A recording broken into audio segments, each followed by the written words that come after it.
परमेश्वराच्या नावाला धन्यवाद देतो। पुन्हा एकदा एक वार या आठवडी आज आपण देवाच्या वचनामध्ये जात असताना मी तुम्हा सर्वांचे आभार मानतो। या सुंदर अशा सकाळच्या वेळी आज आपण देवाला आवडणारे लोक व्हायचं आहे आज आपल्याला। आणि आज आपण उत्पत्ती याचा 29वा अध्याय आणि 31 ते 35 वचन आपण वाचणार आहोत। आणि हे वचन आज आपण बऱ्याच वेळा ऐकलेलं आहे, बऱ्याच वेळा त्याचा संदेश घेतलेला आहे, परंतु आज आपण ध्यानीमनी नसताना कुठेतरी आपण चुकलेलं आहे की आज आपण देवाला आवडणारे व्हायला पाहिजे। तर ह्या वचनामध्ये असं सांगितलेलं आहे, उत्पत्ती याचा 29वा अध्याय आणि 31 ते 35 वचन मी वाचतो तुम्हासाठी। याकोबाची संतती। परमेश्वराने पाहिले की लिया नावडती आहे, म्हणून त्याने तिची कुस वाहती केली आणि राहेल वांज राहिली। लिया गर्भवती होऊन तिला मुलगा झाला, त्याचे नाव तिने रुबेन ठेवले। ती म्हणाली, परमेश्वराने माझ्या दुःखाकडे पाहिले आहे, कारण आता माझा नवरा मजवर प्रीती करेल।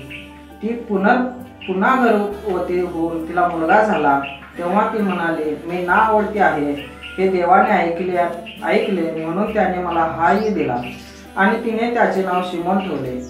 ती पुन्हा गर्भवती होऊन तिला मुलगा झाला, तेव्हा ती म्हणाली, मला आता 3 मुलगे झाले, आता तरी माझा नवरा मजशी मिळून राहील।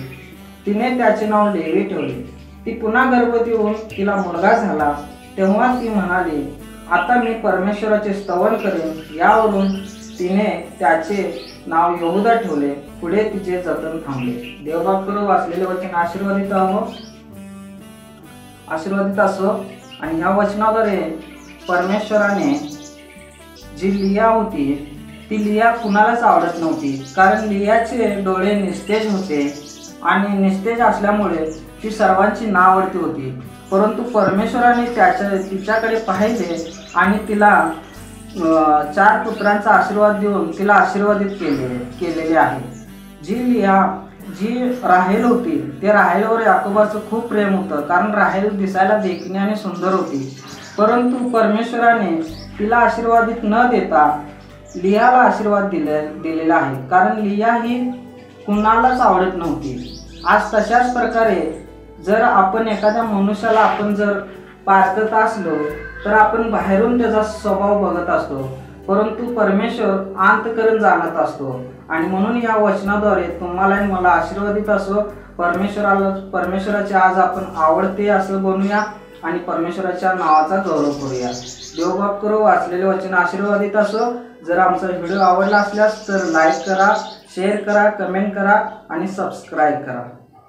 आमेन।